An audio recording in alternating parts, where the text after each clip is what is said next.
पूरे घर में हवन और पूजा का माहौल था। मेहमानों की चहल पहल, पकवानों की खुशबू, रिश्तेदारों की हंसी, सब कुछ जैसे एक सपने जैसा लग रहा था।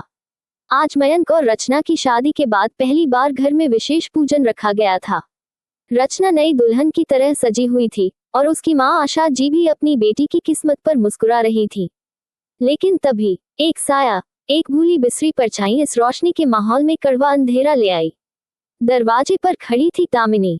हाँ, वही दामिनी, मयंक की पहली पत्नी। सबकी नजरें चौंक कर दरवाजे की ओर मुड़ गईं। मधुमती जी की आंखों से आग बरसने लगी। क्या लेने आई है तू? हमने तुझे इस घर से निकाल दिया था, अब यहाँ तेरी कोई जगह नहीं, मधुमती जी गुस्से से चीखी।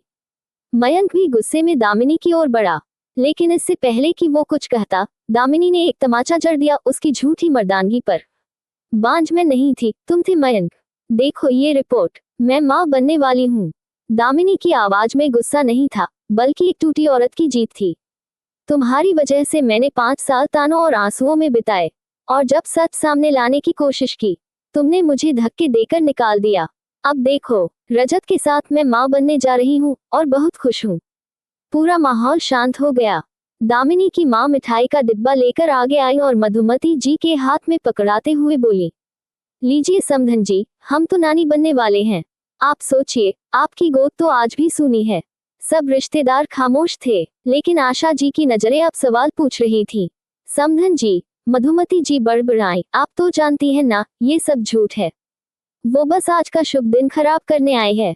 हमारी खुशियां नहीं देख पा रही। लेकिन आशा जी अब शांत नहीं थी। बिल्कुल समझ रही हूँ समधन जी, झूठी होती तो दूसरी शादी में क्यों जाती, क्यों माँ बनने की रिपोर्ट लाती। आपको तो बस बहू की कोख चाहिए थी, बेटे की कमी नहीं दिखी कभी। मैं अपनी बेटी को इस घर में नहीं छोड़ सकती।